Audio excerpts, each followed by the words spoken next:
And we are live. Good evening, Hi. my friend. How you doing? Good. How are you? I'm good. I'm really excited to be here today, you know? Me too. Yeah, I was doing a lot of deep diving. Like I said, I didn't mean to be all creepy on your Instagram, bro. Yeah, but- all of a sudden getting all these likes from OnlyPositivity. Yeah. I'll take it. I'll take the love. Gas me up. What's no up, problem. dude? Nah, because I was like, I was noticing that I wasn't reading the things you were posting. You know, I'm just like double hitting it and being like, showing my support blindlessly.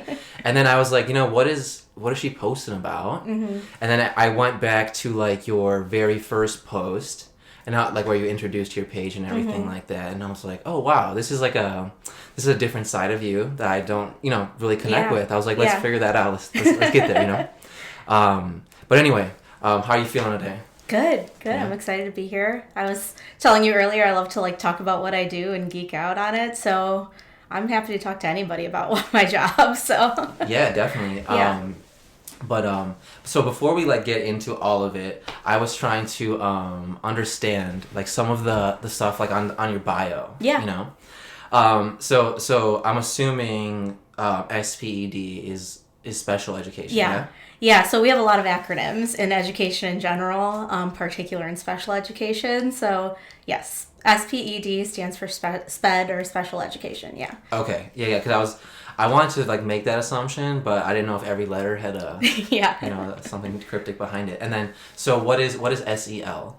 SEL is social emotional learning. Okay. So I believe my bio says SEL focused I think is what it says. If I remember correctly.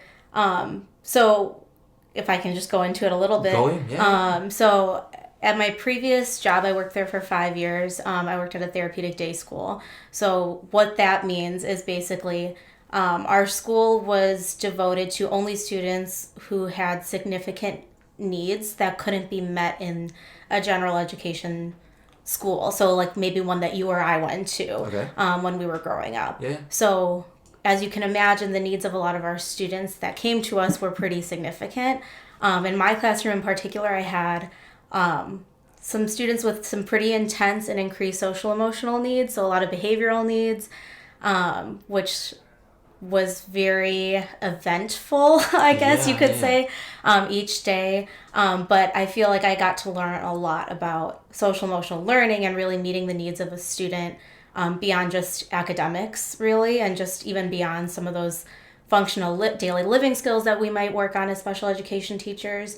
But I really got focused and I learned a lot about how to meet students where they're at in terms of what they might need in the social emotional sense. So, students with some pretty intense anxiety or if they had, they may have issues or they may have a hard time communicating what they might be feeling, so it manifests itself as a behavior that can be unexpected.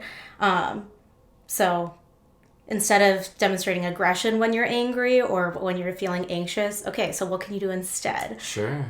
Because I'm angry sometimes, but I can't be going around flipping tables, right? So so just kind of figuring that out, and that got to be my favorite part about the job. So I feel like that was one thing I loved about, or one thing I really loved about where I was before, and something I continue to focus on in my work, because a lot of people don't necessarily find themselves drawn to the quote unquote behavior classrooms. It's very challenging, but I love it. I loved it. That's awesome. And there was a lot of like good tidbits in what you just said. And like I want to go into like every single part of that. So we SEL, right? Mm-hmm. Yeah. Social emotional learning? Yes. Okay. And now so is that a certificate or is that just like an area? So it's not a certificate. Okay. There are programs now that are like starting, that I have seen where they're starting to have programs focused more on that, or trauma-informed practices, things along those lines. Yeah. But when I was getting my degree to become a special ed teacher, I got something called I'm a learning and behavior specialist is what it's called. And that's the degree you got? So that's the license that I have to practice. Okay. So I got a degree in special education.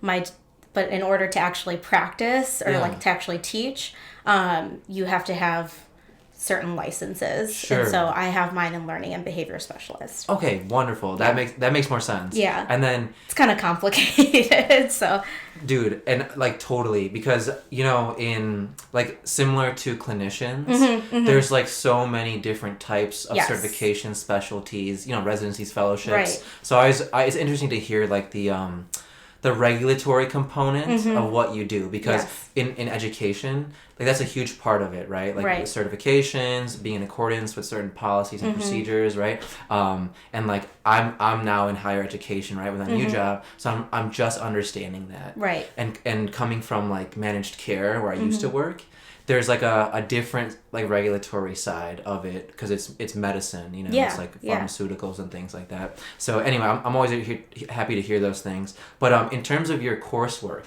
in your undergraduate, or like in general, like what does that comprise of? Like for example, like I was accounting and finance, so it's a lot of cost accounting, that's like all like auditing, like, makes no sense to right me. So like I'd be interested to hear like what your college experience consisted of coursework wise. So when I was in school, when I was in undergrad, I started off, I went to Illinois State University my freshman year, and then I wasn't totally about it, and so I transferred out to Loyola. And so what was cool about Loyola's program specifically, and not every university is like this, is that I had classroom experience from the first semester I started there. So my first semester that I was at Loyola, which was my sophomore year, I was already in the classroom for once a week working on math with students. So that was really cool. And that just increased more and more each semester. And then my senior year of undergrad, I had a year-long internship where I did my student teaching. And so most times, or in most places, at least at that time, I think I'm seeing more and more programs change and shift towards more of a year-long internship. Nice. But at that time, it was pretty much standard to have only one semester. So it was really cool to have a whole year where I was able to just be in the classroom. And that first semester of my senior year, I had other classes and stuff, but my second semester was like I was literally working. I wasn't being paid, but I was you gotta only do that, right? right? And I was only in the classroom, and that was awesome. Nice. So the classes that I guess I took leading up to that, I mean, working with students with significant disabilities, like how to teach math, how to teach social studies or science, different classes along those lines. What I'll say is that it does not prepare you. That's kind of what I was like, Until you actually step foot in the classroom, the greatest teacher that I have had, or the greatest place that I have learned from, is my experience and my colleagues. And now with the internet and how social media is, there's so many teachers on social media, on TikTok, on Instagram, on YouTube, like they're all over the place. I mean, I'm on Instagram. 100%. And I have found that that's just another place to learn from. So the reason I made my Instagram page for Cultivate and Speducate was because, like I said, I like to talk about what I do. I like to learn a lot. And I like to share what I experience and what I've learned, so that other people can hopefully take that from me instead of having to go through it the hard way and learn how I did, and where you're just kind of thrown to the fire. Dude. So I feel like that's a really valuable place to learn as well. 100%. No, I couldn't agree more with that. It seems in that way you give back, right? Because someone who might be interested in special education but doesn't know how to find certain resources and get that, I'm sure you felt this way, but when you're going through a career and pivoting through moves, and as you still do, like you look to somebody who's a little bit farther along that can just be like, yo, I'm going to give it to you straight. Like, this is what you have to do. And you might not have all the answers, but like just be curious about it and learn, and you'll find it, Absolutely. And that's a skill aside from calculus and, all that stuff they teach you, I feel like is like not taught in school. Like, just make connections and you'll learn. And you're not the only person who has questions. People probably also have questions. So I totally resonate with you on like that whole trajectory. And then going back to your bio, year 7, does that mean you just have been teaching for 7 years? Yeah. Okay. Yeah. And is that something that's common, like to to put out there in like the special education or teaching field? I just kind of wanted to put it out there on my bio just to share that I have some experience, and by no means do I know everything. And I think I said that in my first post on Instagram. Yeah. And I'm the first to say that I have a lot of professional growth to do, and I'm always looking to learn. But I feel like it's valuable to look, like you said, to those people who have been in the career for a little bit longer than you have. So I've had first year teachers reach out to me on Instagram. I've had people who are student teaching and anxious for their first year and reach out to me and ask, what are your top tips for first year teachers or things along those lines. And, as meaningful as it is and how as beneficial as it is to reach out to those colleagues of yours who have been in the field as long as you have been, and I feel like I can learn from people who are younger than me as well, Of course. or who are just starting off in their careers now. I think that there's value to talking to people who have been doing it for a long time and have kind of gone through the ins and outs of it. I find myself going to people who have been in the career a lot longer than I have and asking them for advice all the time. Yeah. Dude, you have to be like a student of like what you love, Otherwise, like if you ever think that you know it, like you probably have gone astray, and I think it's really great that like, you admit that I don't know like the answers, but like I'm just trying like to use my knowledge composition and put forth like the best plan of attack that I know, given the tools I have.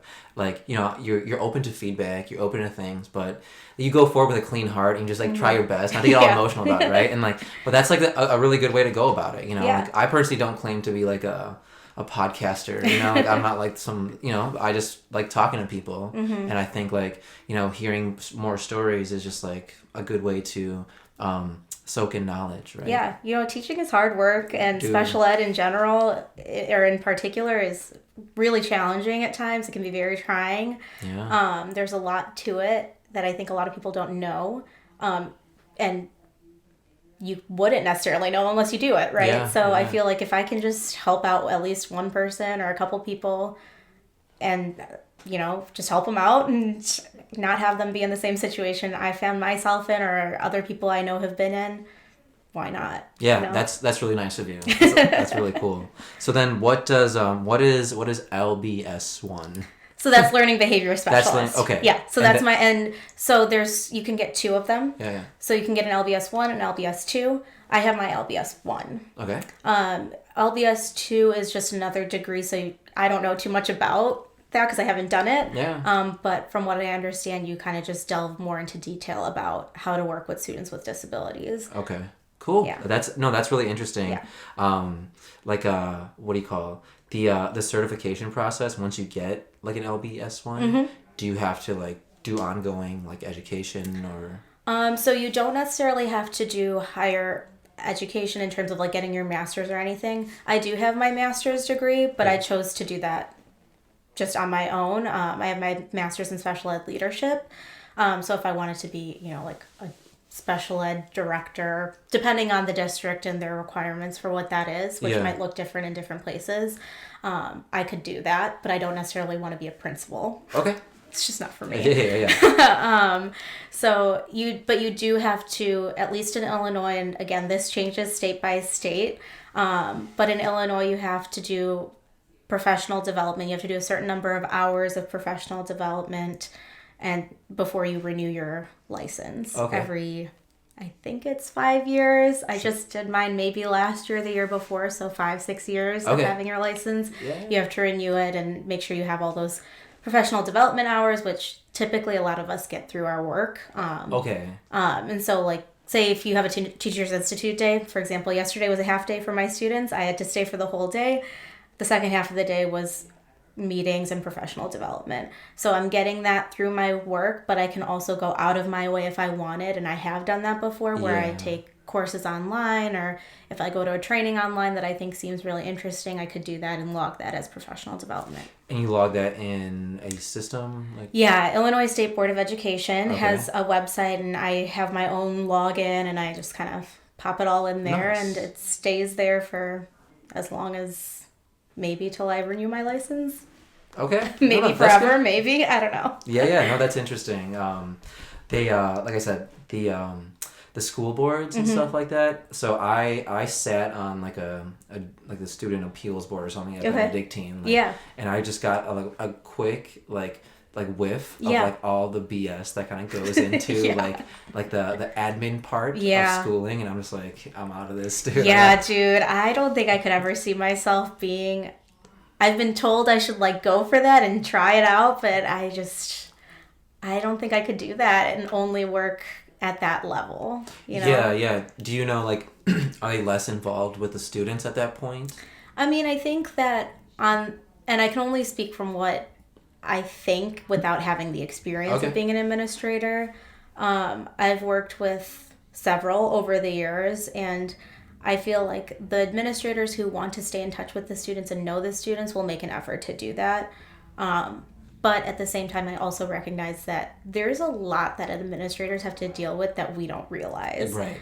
Even as a teacher who works closely with them, like I still don't necessarily understand everything that they do. Mm-hmm. I got a little bit of a glimpse of it when I was getting my master's in special ed leadership, so that doesn't give me the license to become a principal, but it's like close enough for what I personally wanted with my career. But as I was taking those courses, a lot of the same courses you have to take if you want to become an administrator. So I had to take like special ed finance and budgeting, and budgeting for a school is not an easy feat, and so they're dealing with a lot. They're the first person someone calls when they're angry about something. So whether that's staff or maybe a parent or members of the community or whatever it is, like they're dealing with a lot, and I recognize that. But when you deal with all of that, it naturally gives you less of an opportunity to be able to connect with students. Yeah, no, 100%. I think you like hit the nail right on the head with that description. I think that's an admin like there's obviously probably specifics with the education level, but like when you're on top of a group of like, let's say, teachers or clinical staff, you know what I mean? Like you're making like higher level decisions that are more impactful, and you guys are like in the weeds, you know what I mean? Like you guys are the actual business, you know, like the actual talent. So there's a whole set of like politics and like complications and like potential risks that come, and they all fall on those people. Right. And I just don't want to be the person who has to deal with all of that. I completely agree with that. So going back to like some of the types of students that you deal with, or that you interact with on a day-to-day. So like, are they diagnosed? Are they referred by like a doctor over there, or is it like a parent can come like enroll their child in this, or is it a combination of both? So special ed is like a very, very wide range of things. Okay. So you have. Like I said, I worked at a therapeutic day school, so that had some students with pretty significant needs.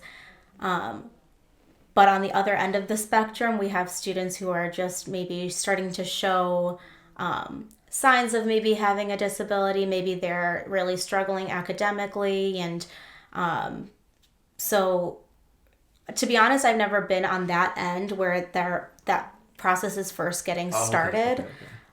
So I can't speak too much to that other than like what I understand from being the person that eventually gets those students.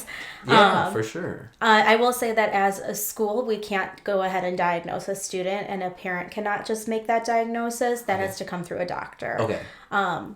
So I tend to work more with students with autism. Okay. At my last school, I worked with students.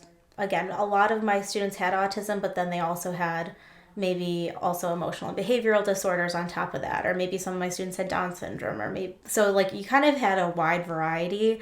Yes. Some of my students were medically fragile and maybe had seizures, or so there was a really wide range, and so you can really end up being a special ed teacher and working with literally anybody. Oh my goodness, I can only imagine, because even within like, let's say you mentioned autism, right?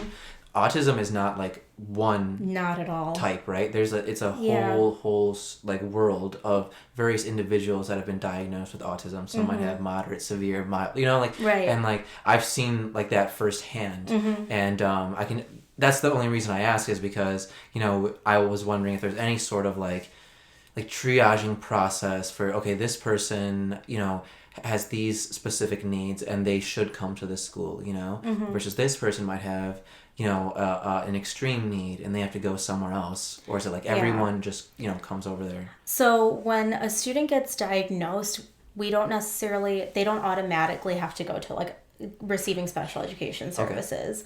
Okay. So what should be done, what's best practice, is that students should be in the least restrictive environment. So my previous school where I worked at, like I said, a therapeutic day school where there are only students with disabilities, is pretty restrictive. Okay. So it takes a lot to get to that point. Yeah. So when you're first starting off, you might start off with supports within the classroom, within general, like say if you're working with a second grade student, you might start off with supports within the second grade classroom.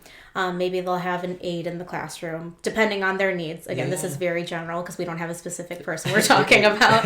But you might have an aide in the classroom, and then, okay, the student's still needing more support, so maybe we'll have them to a special education classroom. And then, okay, the student's still needing more support. So again, you always want to be thinking about what can we do in this setting. Yeah. And so if it gets to the point that they're still not receiving the services, that the school doesn't have a program that meets their needs, and you've really gone through every single avenue, like you have to be able to document and show, I've tried this, and this, like an exhaustive list of things, and really show that you've made an effort to accommodate the student and provide them the support that they need before making any type of placement change to go to a more restrictive setting.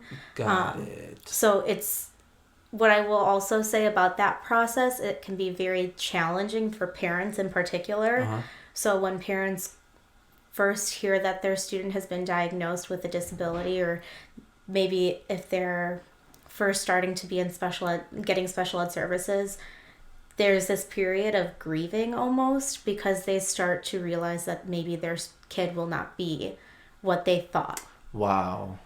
So I think that's something that maybe a lot of people don't realize or think about. And so as a teacher on the other side, I have to be really careful with that and be very mindful of that, while also having some difficult conversations and saying, okay, they're not getting what they need right now. Like they need more. Or, I think we need to go this route instead of focusing on what you think is going to help them right now. I, as the professional, feel that, actually, I think this is what's going to help them.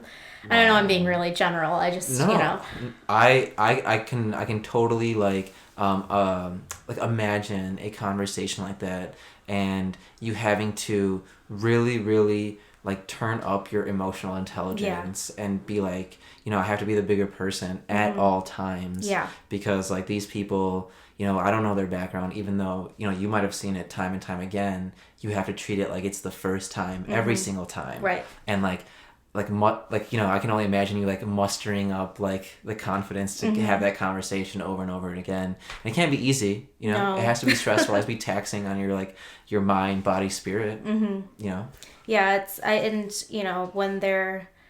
so I spent the last 2 years prior to this year, I was working with students in high school. So when they're at that age, we talk a lot about transition planning and that post-secondary mindset of or outcomes of what is the student's goals for after they graduate high school or when they're finished receiving our services, and what are the family's goals. So there were some conversations that were really difficult to have because maybe some of our kids are not going to be able to live on their own when they're older. Maybe they're always going to live with their parents and that's the plan. Or maybe the parents are finding that's not necessarily going to work for them. And that's okay too, because when you have a kid, you don't necessarily plan on having them live with you for the rest of your life.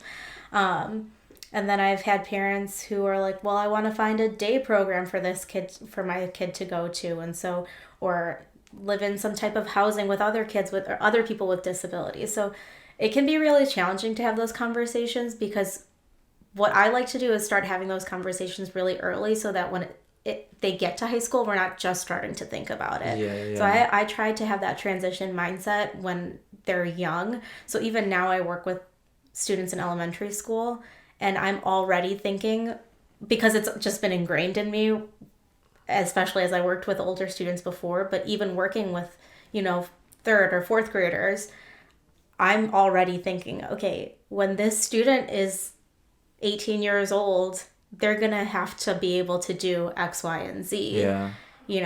We need to have these basic skills and start working on this now so that it's not all of a sudden, oh my God, my kid's going to graduate. What are we going to do? Yeah. So just going on, those difficult conversations, it happens no matter how old they are. Like it just happens all the time, and it's challenging for sure. Man, that's tough, dude. That's like no joke. And I think that I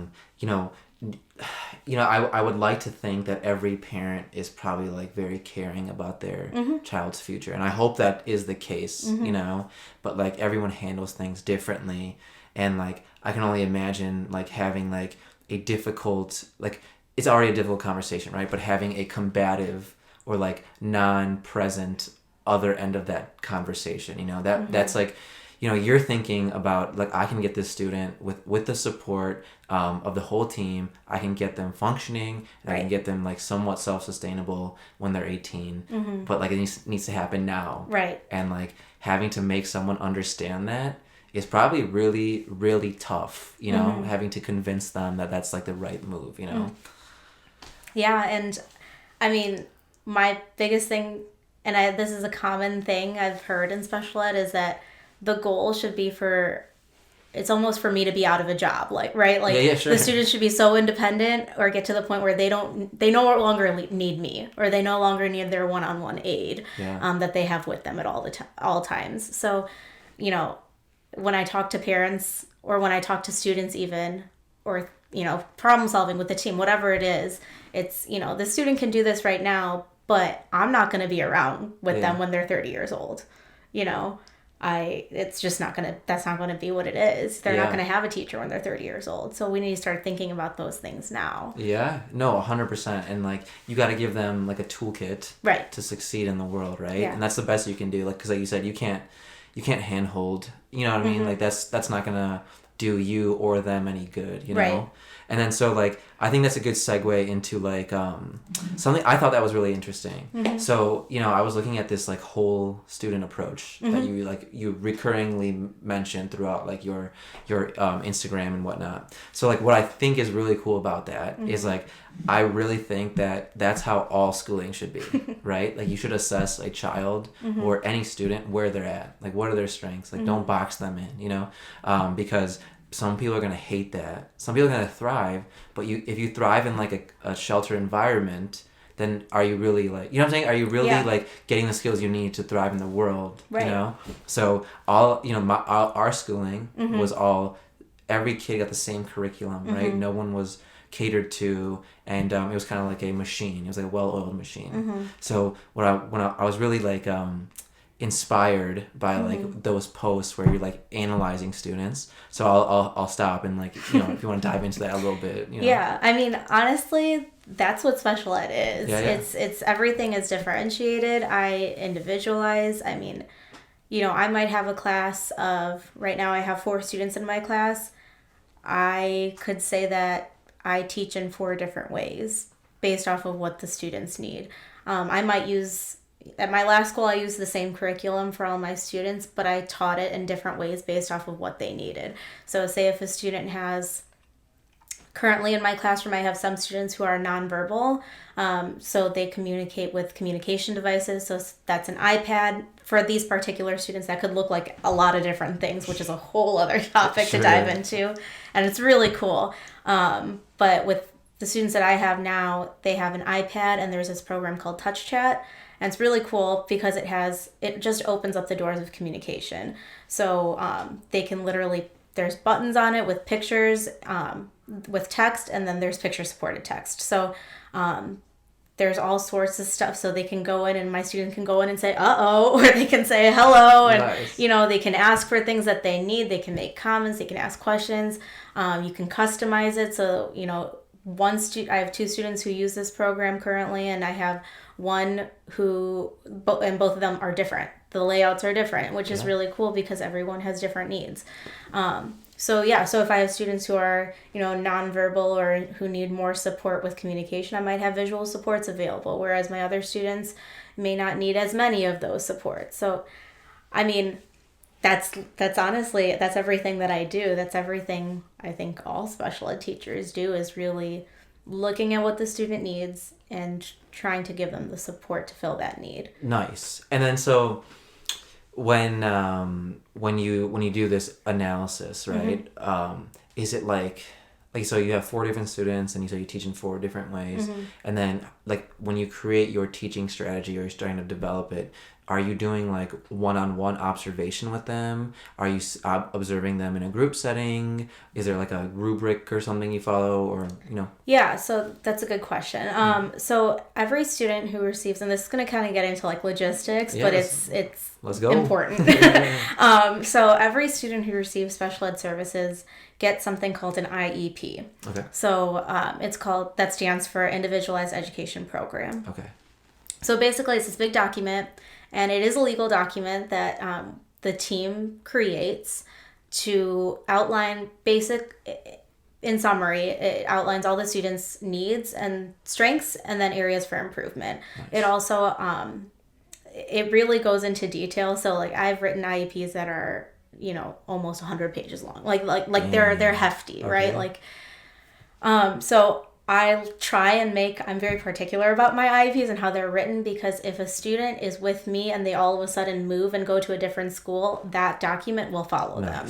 That's nice. So that document outlines all of, their needs in various areas. So if that student receives social work services, occupational therapy, speech therapy, they receive services from me, that's already 4 different areas that are major, and have a major impact on a person. So it basically goes in depth on that. And then in addition to that, we create goals. So very specific goals that outline very specific skills that the student needs to work on. And that document is live for a whole year. Okay. And so it has to legally, you have to have an IEP meeting. That was one of my questions. Within 1 year. Yeah, okay. So, for example, I have one coming up actually for one of my students in February. So, for example, if I had an IEP meeting today on whatever date it is, January 13th, I think? 15th. I can see it right here, that's why. January 15th, I'd have to have the next IEP meeting before January 14th of next year. Yeah. So basically, that's the best source that I have to tell me kind of where the student's at. But then there's also, informal assessments or formal assessments that I might do. At the beginning of a school year, I really have a very low academic demand, because I'm just getting to know the students. I'm just getting to know them. They're getting to know me. I want to develop trust, because if they can't trust me, then it's all out the window. Yeah. So I'm trying to gain trust and create those relationships with parents as well as with students as well as their parents. And then I also do assessments, and I also try and, if possible, talk to the previous team that worked with that student. So, for example, I started a new job in the fall, so I did not have any of the students that I currently work with. So I talked to some of their previous teachers to try and get an understanding of what the student needs, what they're going to need support with, what maybe some triggers might be if they demonstrate unexpected behaviors, like what's going to trigger those behaviors, what can I do to make sure that they are receiving all the supports that they need and can be successful in school. So I guess you kind of have to target it from a bunch of different ways, but that IEP is going to be like your main source, and it's really important because you have to update those goals and you need to be mindful of them as a special ed teacher. But then also, I'm big on collaborating with other people who have worked with the student, because I'm not going to pretend like I know everything just because they're on my class list. Yeah. If I haven't worked with them before, I'm not going to pretend like I know everything about them. Yeah. That's just the reality. That's true. I think a lot, just on that note alone, so, you'll see a lot of people who, when they don't know something, they'll respond with, aggression. Like, just anybody could do it. Like if you ask me, like even what the date was, right? Yeah. I could just be like, just respond in a mean way, Yeah, right? yeah. Or you can respond in a way that's like, no, I didn't know. You know what I mean? Like Right. very inquisitive, you Right. know? And like that's those are good skills that you need to learn, I think, in relationships, right? Totally. With everyone.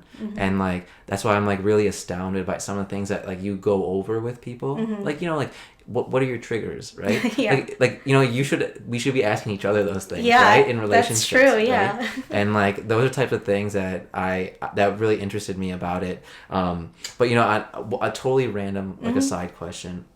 So like, you know, I was thinking so recently, like not to be all dark, dude, but like so recently I had a couple like deaths in the family, right? And you know, everyone triages like traumatic events differently, right? People, you don't get sad. Some people be quiet. Like, and personally, like I have like a bad one. I think I like joke, you know, like I you know what I mean? That's how. Yeah. So you're that person who's like making jokes and yeah. like trying to make people laugh. Exactly. When they like that's the last thing they want to do. Yeah, it's like borderline inappropriate, right? Yeah, but that's yeah. like that's how I respond in situations, you know. It's your trauma response. Yeah, dude. there you go. And like I've been like realizing more and more as I interact with people that some people do that, you know, and a lot of people like my best friends do that too, and it makes sense, you know, why we're all good friends. So like coming back full circle is like, you know, on your tough days, right? Like you know, I've seen like some posts where you're like, you know, today was a rough day, you know, things like that. But you know, that's text, that's words, you know. But like is it like what's your coping style, you know, when you have like tough days? Yeah. I'm sure you have them. Yeah, so it can be, you know, working in special ed can be a very draining job, especially when you're working with students with significant social emotional needs who might demonstrate a lot of unexpected behaviors. And I have had a lot of that, especially where I used to work, which is expected, right? You work in that setting, it's a pretty restrictive setting. We're getting the students that need that support. That's why they're here. Yep. And working in the classroom that I had, I loved it. Even though it was challenging, I loved it. So like just immensely. I can't even tell you enough how much I enjoyed what I did. That's awesome.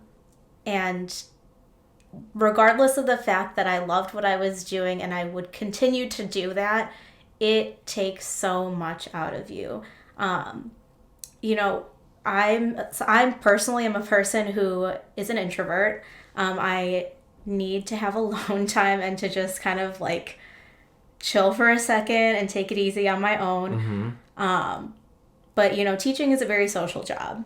And even as a special ed teacher working with students who are working on their social skills, I almost have to be overly social. Like, right, I have to turn up, like you said earlier, my emotional intelligence to think, all right, this student's doing this. I think this is what they're about to do, or I think this is what they're thinking, even though they're not saying it. Or, you know, this student is tapping his pencil. That's something that we see happens before a crisis happens. Really? Before he starts to escalate. Oh, wow. So I'm looking for, you know, you have to turn it up because you have to be able to anticipate everything that's going to happen. And so it's very, very draining.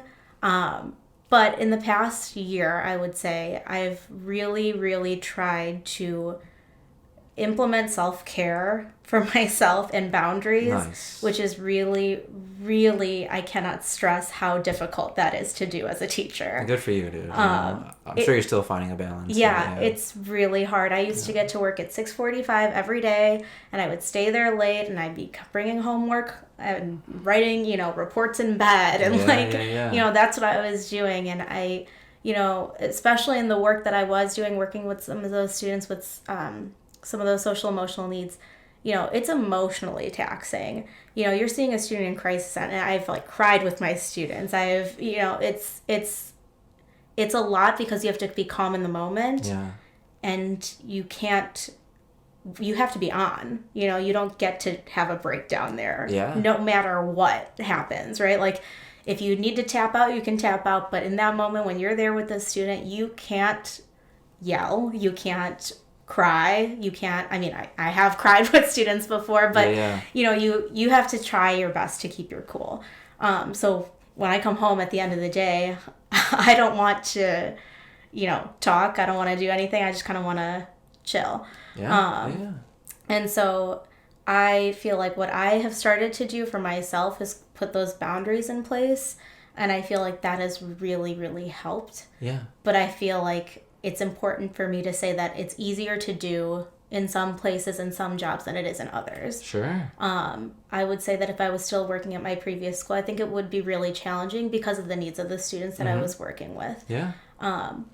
And so it's still challenging to do, but I have forced myself to not get to work until at least 7 o'clock or 7:15. Or no, I leave here at 7 o'clock, so I get there by 7:15ish. Yeah. Which I know seems still early, and it is. It is really early, yeah. But that's a big deal for me, who I used to get there at 6:45 every day. Yeah. And I used to stay till 5, 6, sometimes later than that.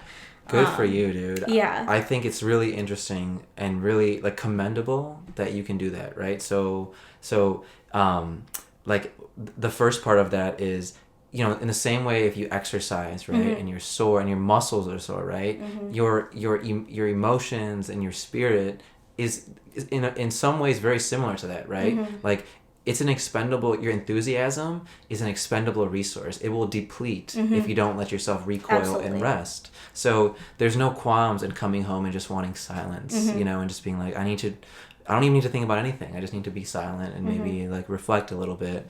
And then like, you know, to the second part of what you were saying, drawing boundaries, you know, it's like, for you to be your best self, you need to draw those boundaries, right? Otherwise, you'll give like maybe like a 65% version of yourself. Yes. Whereas, would you rather have 110% Sherene for like this focused amount of time, and then I'll come back the next day and I can give you that for years and years to come if I just allow myself these boundaries. Yeah, and I completely agree, and I have found that I have seen that difference once I started putting in place these boundaries. So getting to work a little bit later. Once I leave work, I no longer answer emails outside of work. Yeah. So once I leave the building physically, I don't respond to emails or do any work outside of work unless I want to. Nice. If I want to, I'll do it. No problem, right? Or unless there's an emergency, right? Like that happens. Yeah. But for the most part, I really try and stick with those boundaries, and that's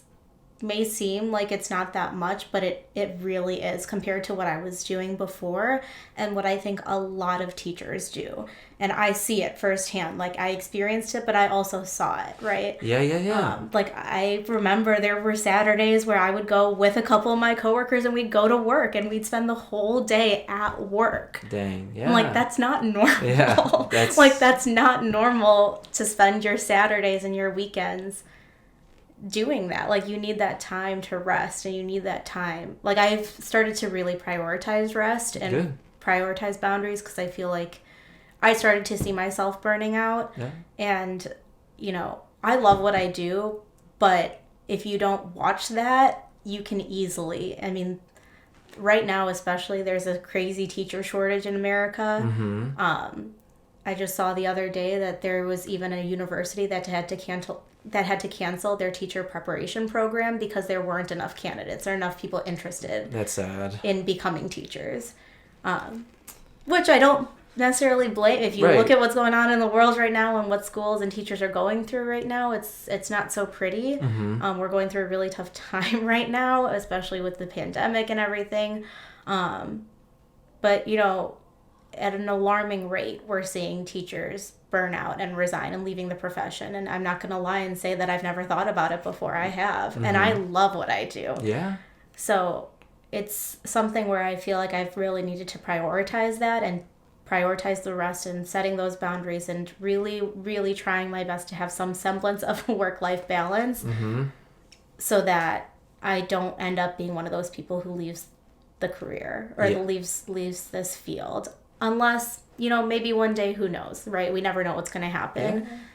But at this time, I do love what I do, and I don't want to leave because of burnout. Yeah. Completely agree. And, like, I think what I'm hearing is, like, you realize that a lot of it, maybe you thought it was out of your control. Like, there's too much work to do, and, like, but then I think like you took back the control and you were like, you know, I can choose like what I do, and I can choose my emotions, and I can choose like the outcomes I have if I just like get a little closer to it, you know. And you see that a lot with like, it's funny because like, you know, a lot of the behavior like you said you would exhibit before you like drew those boundaries, a lot of what I see like my brother and sister-in-law do, like they're doctors, you know, or like my brother-in-law, you know, it's like they don't know when to stop. They just like take it home with them, and 100% of it is because they're interested in it, because they do love it.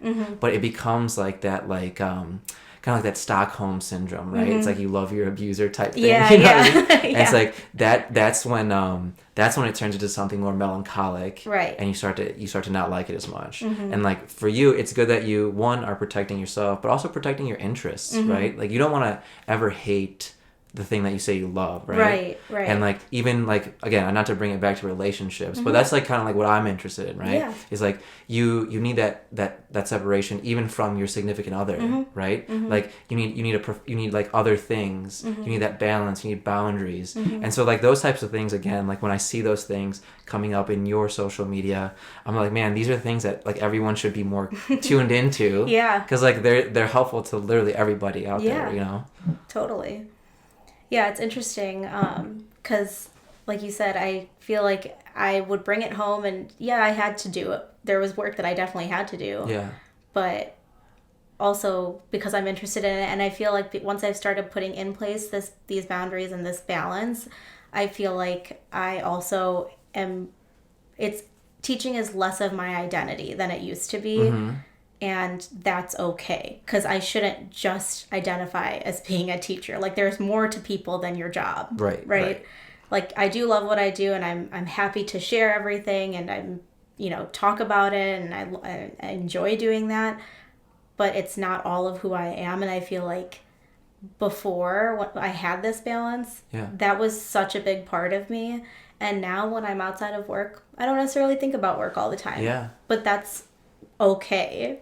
And I think that's more normal than what I was doing before. Totally. And do you feel like the people that so I'm sure you have some mentors and stuff in the teaching space, right? And I want to bet that like a lot of them, like, they're your mentors because they're also human beings, right? They're not 100% wrapped up in the teaching thing, right? They also have maybe kids or hobbies and things they do. Like, I want to go out on a limb and say that's probably it, right? Yes, yeah. It's a good thing to do, man. It's a good thing to know, like, because, even in my previous work streams, it's been like, when people are just like, you see people on 9-10 at night, and then the next day they're on early in the morning, and all they know is like the job. It's like, I can't relate to you at all, because like we only have one thing in common, and we don't even go about that the same way, And so like the more I find, that's why like when I work with people, I like to find out a little bit about them, like what they do for fun, even when I interview. And if you tell me that, like, if something you tell me that you do for fun is like bogus, it's like oh, I like research like regulatory, like some shit that's like not like for me. I'll be like, you're too interested in your job. And that and I'm not going to be like as like on it as you are like all the time, but like I'll bring something else to the table. And then so like I always like to get around people that have that same type of methodology. And I was that also like a reason that you like kind of shifted from your previous job to your current job? So like I said, just naturally with the needs of the students, I felt like I was consumed in that work all the time. I felt like that's all I thought about. And I'm sure there are people who have that in the type of position that I'm currently into. And I'm sure that there are people who found some type of balance in the place that I came from too. But I feel like I kept asking myself, like, how do people have families and like work here? Like, like, how do people like have lives? Like, I just don't get it. Like, I couldn't even imagine it. Because I felt like, and I still see this a lot, where it's kind of like you're expected as teachers, regardless of where you work. But if you're a teacher, and I feel like I see this a lot on social media, and especially now with COVID, has impacted this in such a weird way that you're just supposed to pour your entire self into what you do.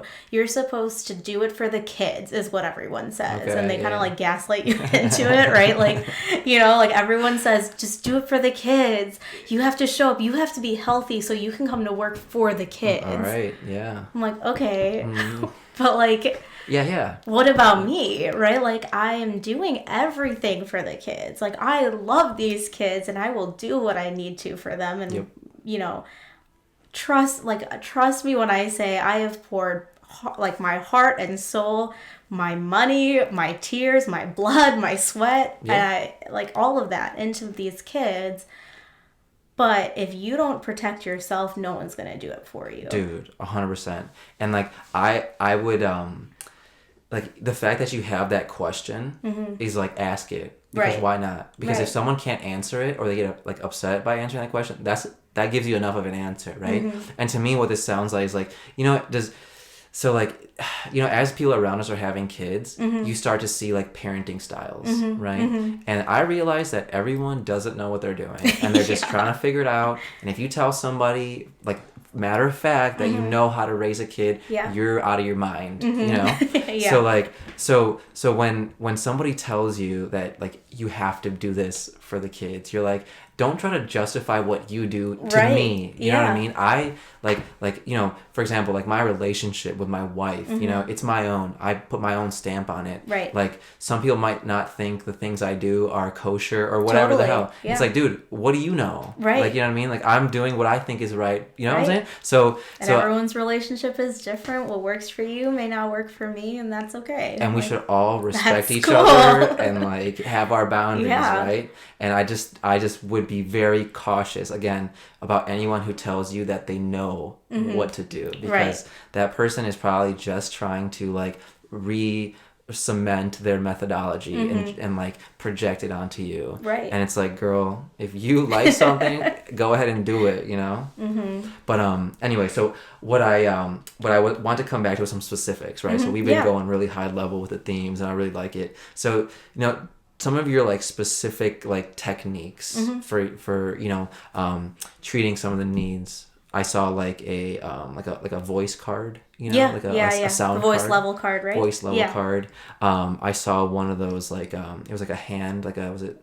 My 5-finger contract. yeah. So like those types of things. Are those things that are like literature based, like that all teachers know, or is it like knowledge sharing or something that you made up personally? So in terms of, honestly, you kind of have to get really creative when you're in this position, and you know, you may learn techniques and strategies through your schooling, and so there's some stuff that I learned in my undergrad or in my master's or whatever that I've taken and I've used, but then there's also stuff, you know, the 5-finger contract is basically this set of expectations that students help you come up with, and I use it in my classroom all the time. Like, when I tell you all the time, I mean we're talking about it at least at the beginning of every single structured task. Which you can imagine is like many times throughout. I couldn't give you a number, but it's several times throughout the day. So that particular activity was recommended to me by a social emotional learning coach that I used to work with. And she said, she kind of explained the activity to me as something that she used to do with some students. And I thought, oh, let's try it. And she tried it out with me, and I loved it. And I worked with very different students at the time, or with students with different needs at that time compared to what I'm doing now. And I feel like it kind of works for both if you just modify it or adapt it to meet the needs, which is, again, everything that I do as a teacher or as a special ed teacher. And then there's also a lot of collaboration with not only colleagues and coworkers and, you know, other teachers, but then there's also that collaboration I'm constantly doing with the speech and language pathologist, the occupational therapist, the physical therapist, social worker. So all those people, or school psychologists, you know, we're all on a team together and kind of collaborate and problem solve all the time. So at my current school, and this was the same at my last school too, we met once a week. At the very minimum, we would meet once a week, and because they're in my classroom all the time. They're in my classroom multiple times a week. And so sometimes if I don't have an idea or if I'm kind of stuck on something or if a student's, struggling with something, I might bring it to the team and kind of not only to make sure everyone's aware of what's going on, because all of us are interacting with these students all the time, and we all need to kind of be on the same page with protocols and how we respond to certain things, and as well as providing the needs that or the supports that a student might need. But then it also provides an opportunity to problem solve, and for, if I'm stuck on something, someone else might have an idea of like, what if we do this? And that's actually, that voice level card was from my speech and language pathologist that I worked with. So she was the one who actually thought of that idea. We kind of worked together, and then she created it. I implemented it, and it worked amazingly. So there's a lot of collaboration in the job, so that it's not just on one person, or it shouldn't be just on one person. Best practice is to really have a team approach and to be collaborating with other people, because like I said, and I'll say it again, I don't know everything and I'm not going to have all the answers. So I might see something and kind of be stuck. And I've been in a situation a lot where I've gone to other teachers even and said like, hey, I have a student who's struggling with this. Do you have any ideas? Yeah. And I've had teachers come to me and we kind of brainstorm together and we work through it together and see like, oh, maybe what if this works? Or what if like we try this? And it's not necessarily all from a book. That would be so nice if there was a book of things. Yep. But it just doesn't work that way. Yeah, you just kind of have to get creative and go about it that way.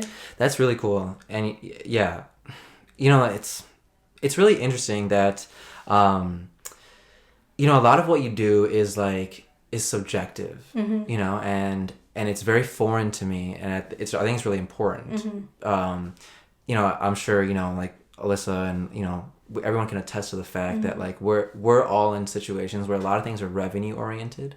So you have to like, for any decision that I would make at work, it's very like there has to be a business case behind it. You can't just do it to do it, And I think like what I really always gravitate towards, that's why I lean on like marketing type roles, is because there's like a human component to it that you can't replicate, right? Like Sherene can only package together what Sherene does. Like no one else can do that like the way you would do it, And like the way your mind works when you see a student and you assess their needs. Like you've told me that like there's some framework to it, but a lot of it is observation, and no one can observe like you. Do you know what I mean? So I find that so interesting that you have that autonomy to just try something out, and if it doesn't work, then that's okay, and then I can readjust. But like what we try to do is make constant like positive traction, whether it's like this much or this much, Totally. And like that's like something very it's very difficult to not like try to just like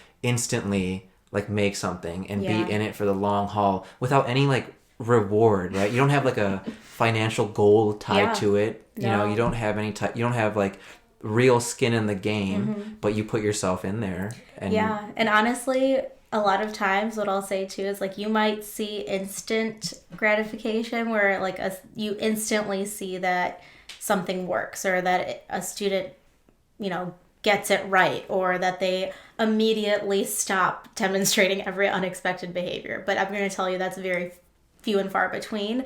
I've gone a year and seeing very small steps, but that's still growth. And like I have a growth mindset, so any growth is important. I don't expect my students to be perfect. That's not realistic. Nobody's perfect, and they're coming to me for a reason. But, I think that what you're saying is important to keep in mind, because the reality is you may not see a lot of growth right away. And I think that's another conversation. Sometimes it's difficult to have with parents too, because they kind of want to see it right away, which I don't blame them for. Not at all. It makes sense, right? Like, my student's doing this, I want them to stop. Like, this is really annoying at home. Yeah. Can you take care of that? I get it. I get that. But it's going to take some time. So it's interesting, because I guess I never really thought about it that way, or I never really thought about it that much, because it's just part of what I do, and you just have to try and see what happens. Yeah. What do you think is like and this is like a total like interview like question, but like what do you think is your biggest strength as a teacher? That's such an interview question. I gotta ask. Dude.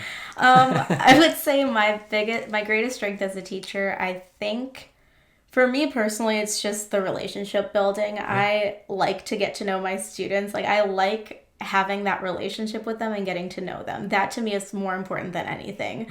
And I think that is the only way, or the biggest way at least, that you're going to make any progress. Because if my students don't respect me, why should they even try? I hold my students to high standards, but knowing that looks different for each of them. Yeah. So I think that because I have made the effort to have those relationships and get to know them and really like see what they need. And, I joke around with them. And I'm honest, like I'm very true. I feel like I try my best to be true to who I am, even in the classroom. Yeah. So, I don't pretend like I'm happy all the time when I go to work. Like some people are like, oh, I'm happy every day. No, that's not me. If I'm mad or if I'm like crabby when I get to work and I'm at school, I tell my students I'm crabby. Nice. Because nobody is happy all the time. And I think as teachers, we're expected to like put on this front of like, and like almost put on a performance, which to a certain degree, I guess it is. But at the same time, like they're not going to also learn that real people in life, like my teacher also feels mad sometimes. My teacher also feels like sad sometimes. But here's how she deals with it. Exactly. Like, again, going back to those unexpected behaviors and some of those students with more social emotional needs where, I tell my students, like, I'm crabby today. Nice. All right, what are we going to do about it? Yeah. Like, I'm crabby. Okay, I need to go take a break. I need a drink of water. Or I'm tired this morning, so I'm going to drink my coffee, and that's going to help me feel better. Yeah, and then you keep it like a two-way communication channel. Like, they're like, okay, so you're teaching them, right? Like, coping strategies. Right. And then they can possibly get to use it in real time. Right. By that relation that they have with you, right? Yes. So, okay, Miss Kurian or whatever, right? She's upset today, and like, I have to be this way maybe to like maybe turn her day around, and they learn like, empathy and things like that through that. So in a way, you're giving them real life experience, and you also get to like, be your true self at work. Yeah. Yeah, which is really nice. And then, what I was thinking was, about the comment you had made about sometimes, you're mad or what have you at work is like, we all feel those feelings, right? And it's okay that we don't want to ignore them, you know? And like, for example, even when we were growing up, like, anything about like, alcohol, sex, marijuana, anything, it was like something you brush under the rug. And then everyone's out to fend for themselves and learn for themselves and make those mistakes that could possibly derail you. Or you can acknowledge the fact that these things exist, like your emotions exist. And if you handle them maturely, then they'll never get the better of you. You know what I mean? And like those are type of skills, again, going back to like, why I was so interested in like getting to talk to you today was like, dude, emotional intelligence was something like I personally learned when I was like later in my 20s, and in that way I was like, man, I wish I learned these things when I was younger. And it's nice to learn them now. It's nice to hear people teaching younger people that type of stuff now, and like I think that's just the way we both got to give back. But on that note, we did a little over an hour. Oh, that was fast. I think this was fun, right? Yeah, this was fun. Yeah, we should definitely do it again. Yeah, I know totally we just kind of scratched the surface today, but I think it was a good run. And like, thanks for doing this with me. Yeah, thanks for having me. This was fun. Awesome.